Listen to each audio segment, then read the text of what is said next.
Okay, I'm with Tamara Faith Berger and Clement Virgo. They are the co-writers of Steal Away, the film that has premiered this week at the Toronto International Film Festival. And I am so grateful to be here with both of you. How are you today? We're great. Good. It's good to be with you. Thank you. Thank you so much. The red carpet was fantastic. It was a lot of bold energy. How was the experience for you? It's always exciting to show a film at TIFF. I've done it a few times. It's my sixth film at TIFF, and so, but I don't take it for granted. So each time it was exciting, and to have that first anticipation of how people will respond to the movie, and how the press like yourself will respond to the movie. It was, and it's 50th. It's a very special year. It was exciting. Yeah. So Steal Away is based on a book. Mm-hmm. It's based on a book called Steal Away Home by Carolyn Smarts Frost, which is a historical work. And we used the book, we read the book and loved the book, and we used it also as a jumping off point for our story, which is a lot more timeless, trans-historical, shot through with a ton of different genre elements. Mm-hmm. And when did you both read the book, or who found the book and who read the book first? And were you like, you have to read it, or how was it? We as a company, I have a company, and we've done a few books into TV series and films, and from time to time, people send us books, and this was one of the books that were sent to us, and we read the book first, and I quite liked it, and I shared it with Tamara. And because Tamara's a novelist, and she writes female characters, especially young women, quite well. And so once we shared it, and we thought we're going to make a film, we just kind of went on that journey, and it happened quite quick. Mm-hmm. Okay. And so where was the film shot? In Belgium. Belgium. Yes. I mean, the cinematography is amazing. I love the coloring. What year does it take place? The film doesn't have we kind of, part of what we wanted to do with this film is really kind of construct our own world. In some ways, have the audience trying to figure out the time, place, and because it's a bit of a fairy tale, and it's a bit of in some ways what fairy tales allow for, and the stories of like folk tales will allow for, is that you could say once upon a time. It's a very sort of classic way of saying that this could happen in the past, it could happen right now, or it's happening in the future. So I didn't want it to be specific that way, because of the nature of the story. Because we just talked about the book and that, and I want to talk about that history and legacy of bondage and slavery and human chattel, but at the same time not find a language to a cinematic language to tell that story, and sort of mythology, folk tales, sci-fi, historically has allowed for that to happen. It's like, what year did Star Wars take place in? A long time ago, in a galaxy far, far away. Right? Yeah, I love the costume designs and the home. It gives it that classical, historical feel. And then obviously the language, the script writing, where certain women can't be in certain places without official documents, and it shows the times of how we interacted with each other in society. So why was it important for you to tell those stories? Well, I mean, I think some of it is, I don't want to say coincidental, because of course it's a film, nothing is coincidental, but elements of, we wrote the script, a couple of years ago, and then while we were shooting, that's always like a 2-year later process.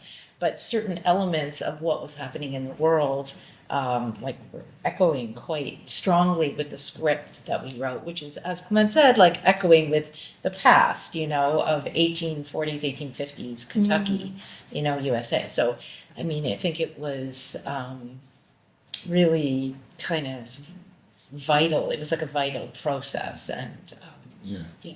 Yeah, and I think, historically, people have always migrated, from one place to another. I mean, I think that the slaves who were seeking freedom took inspiration from the story of the Jews in bondage in Egypt and moving through, and trying to find a homeland and sort of migrating to a new place.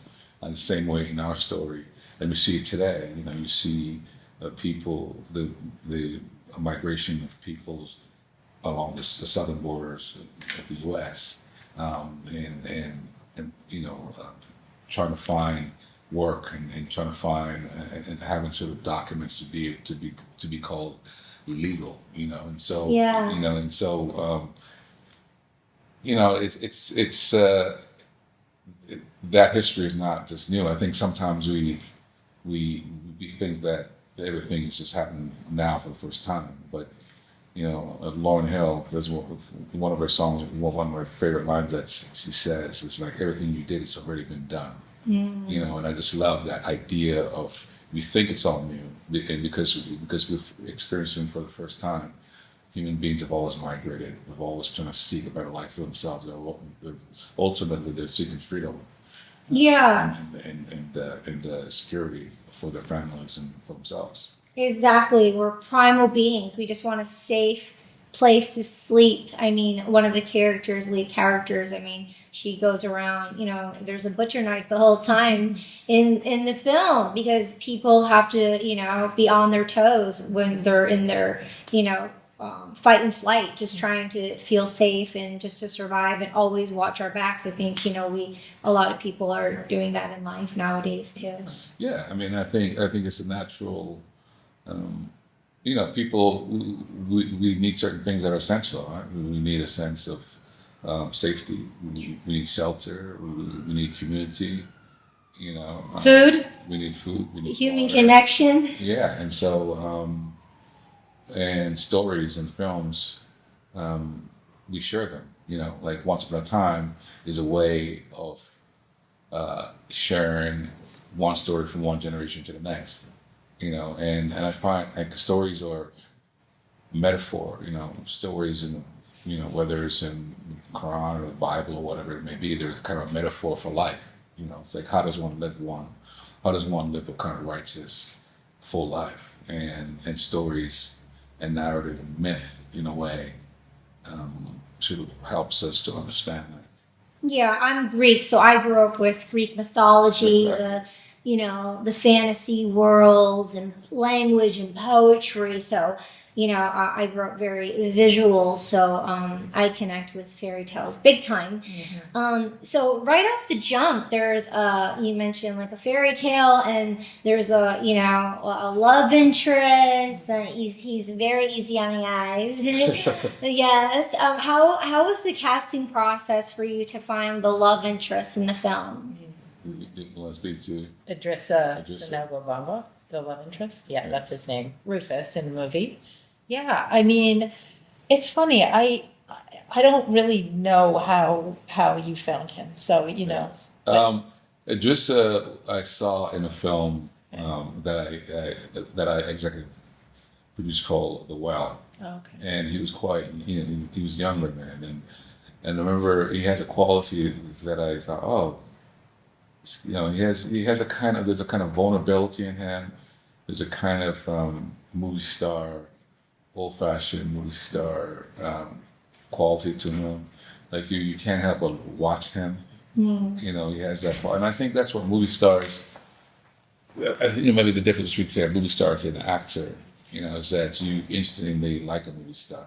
They have a kind of unspoken visual charisma that you respond to unconsciously on screen, and he has that. He does. And so he auditioned, and I liked what he did, and then he came to Belgium where we shot and got together with Mallori Johnson, who plays Cecile, and the chemistry was great.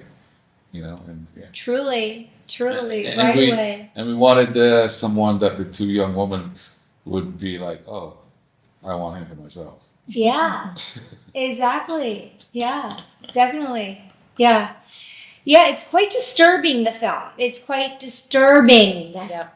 Disturbing. The film is disturbing? It's like wow. It's like it's so unexpected. It has all these twists and turns that you're not expecting, which is great cinema. I'm a poet. I like things that are disturbing, and that are gritty and raw and truthful, and that not afraid to share the truth about a story, even if it's going to make someone in their seats be like, whoa, I was never aware of that. I mean, because, that's what cinema is about, like, sharing truth with people. Yeah, but isn't that what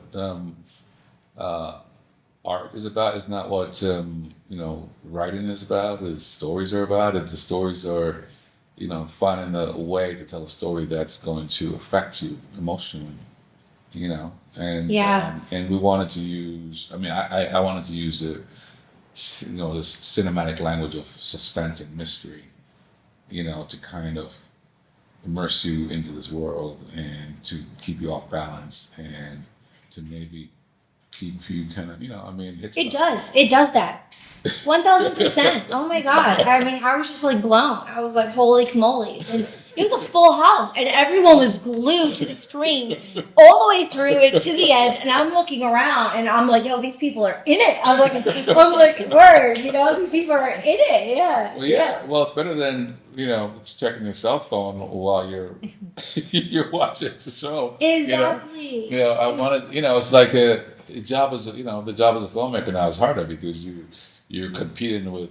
I was watching. I've been in the movies where people are checking their Instagram and they can't keep their hands off their phone because it's almost an automatic impulse where you can't go 10 minutes without checking your status or something. And so for me as a filmmaker, I wanted to see if I could have you not touch your phone for 1 hour and 45 minutes. Don't need it. Don't need it. Yeah, I mean, through cinema, through reading books, we can explore worlds with being right in our home, which is fantastic. So you are the director of the film. So how is your process as a director? My process is, it's changed over time, and every film offers new challenges and a new way in. On this film, on my previous film, it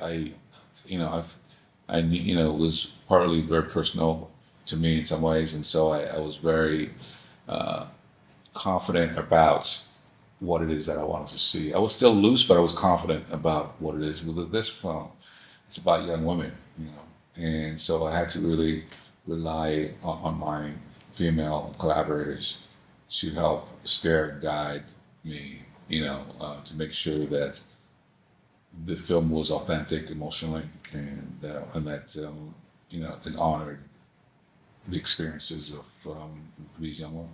The lust, the envy, the jealousy, the innocence. That's what makes drama. Mm-hmm. It's life. Yeah. That's melodrama. You can't, that's we all want. All those elements are a sign of life in one's experiences. Great casting. Right. Yeah. And then, so do you have the final say on the full cast? Well, yes, I do. I have to work with the actors and because casting, if you get your casting wrong, you don't have a movie. How did you select your casting director for this film? The casting director was someone that I worked with before on my previous film, and we have a kind of shared language about what it is that I was looking for, and she was very helpful in helping us find these young women. So for the person tuning in, it's about creating bids and value in interpersonal relationships when we meet people thinking more long term, because you worked with her before. Well, yeah, I mean, it's I don't know if it's that sort of calculated. It's like, it's like when you meet someone and you like them, you kind of want to keep hanging out with them. And so I try to find people that share a similar taste that share, we all want to be around people that share our values Yeah. and what's important to us. And what are your values, and how do they align with this film in particular? I don't know. I mean, I don't know. Well, my values. I mean, I want, I want to tell stories that that are affecting. I want to communicate. I want to connect through the stories. I want to have, I've had feelings or experiences, and I think all art is about trying to see if other people have had those kind of similar feelings and experiences. And so, ultimately, those are part of my values. And, your values constantly evolve and change as you grow. Is this the first project you co-wrote together? No, we worked on one other project together 20 years ago.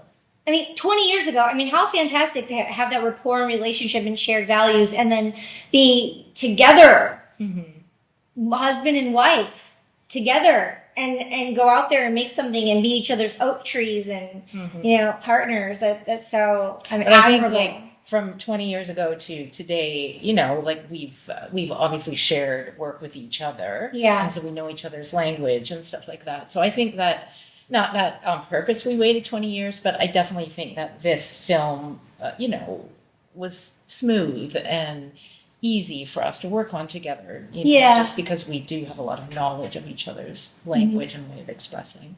Okay. And then how long was the casting process? It wasn't unusual. It was, in terms of time, it was, let's say, a few weeks of meeting actresses and people over Zoom. And it was at the tail end of COVID. Yeah. And so, we didn't really meet anyone in person. It was all done by tape or Zoom. And then it was very... Wow. Did you have chemistry reads on Zoom? Yes. Wow. And why did you decide to shoot in Belgium? Belgium is a country that Canada has a treaty with, a co-production treaty, and so it's felt like we're looking for a country and a place where we could create a world. And traveling around Belgium, that caves, that had these towns, that had these sort of these castles that we could help to kind of create a world that we were trying to do. The house is so beautiful. We're wrapping up here, so let's conclude highlighting the mother one, and then we'll just shift into aspirational writers and directors who are tuning in to give them some nuggets moving forward in the industry and in life. Is that okay with you? Sure. Okay, cool. Which one do you want to talk about first? Directors or filmmakers, that's fine. And Okay. Tomorrow can talk about the writers. Yeah. Because in terms of just offer some inspirations. Yeah. In terms of filmmaking, I think it's important that directors try to protect their confidence in some ways, because it's a very hard, hard job to do, and you get a lot of rejections, you get a lot of no's, you get a lot of obstacles in the way. But the obstacle sometimes is a path, is the way, and so I wouldn't say I'm the most talented filmmaker. But I think what separates I think I'm very stubborn, and I have a ritual, sort of a physical ritual that I do that helps,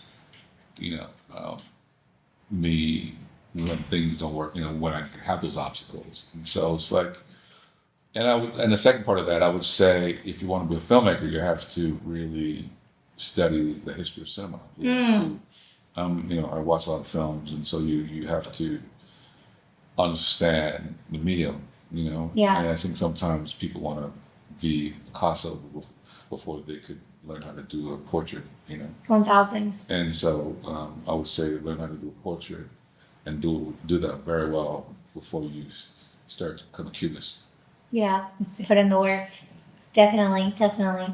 I think being a writer, being both a novelist and a screenwriter, like you're really on your own for a very, very, very long time. But I feel like there's it's almost the opposite impulse in screenwriting, which is that you're constantly talking to people and filtering in other people's needs and wishes and visions and stuff like that in the story of itself. So, I mean, I think that writers can think about like which process, they sort of relate to more, that more solo process or the more communal process. I mean, obviously they both have value, but I would just sort of say to think about that, and in screenwriting, making sure that you can let other people and voices in, but without getting rid of the vision that you still really want to do. Appreciate both of you. Yeah, and specifically with the mother character, it had me wondering the way you were writing it, the co-writing, it had me questioning a lot of things to unfold, like the mother, like who she is, where she comes from, her perspective, like all the choices she's made along the way. So how did you find and choose for the actor to play the mom? So Lauren Smith. Lauren Smith is someone that I've worked with before. We made a film together. Tamara and I made a film together 20 years ago, and Lauren Smith was the star of that. Yeah. And I've worked with her on television, and so we have a shared language, and I have a good rapport with her. And so I like to work with people that I could hang out with for 3 months, and Lauren is one of those people. I really appreciate your time. Steal Away. I had a little clip of her on the red carpet, so I'll put it right after this audio so people can hear her words too. Terrific. Thank you. Thank you so much. Thank you. Lee Smith, congratulations. Thank you so much. So what part do you play in this film, Steal Away? I play the role of Florence, and I play Angourie's mother, overbearing mother. Overbearing mother. I have one of those. Don't we all? I know exactly what you mean, girl. Don't we all? Oh my Yeah, God, yeah, exactly. Give me a little bit of Mad Men 1950s. Yeah, Florence is, she knows what she wants, she gets what she wants, and she does it with a big smile on her face. Well, I think us baddies know how to do that in life in 2025, right? I think so, Love. Everything's about evolvement and teaching the younger generations and our peers, how to move the needle forward. Like, how can we thrive with your character and just words of advice that you have for maybe fellow thespians out there to move the needle forward? I think you just, develop that thick skin. Honest to God, I think that's what we need. Like, especially you wanting a career in the arts, you have to know how to take rejection. You have to know how to hear no over and over and over again, and that's just part of it. So the sooner you can overcome that and just sort of keep your eye on the prize, I think the more you will sort of succeed and get through it on the other side. Cross country, so I have that athletic mentality. I'm a marathon runner. You know what I mean? 26.2. Yeah, girl. Like you got it. You just have to focus. Yes. Yeah, just like a horse. Yeah. Not with the blinders. Yep. Just forward, straight ahead.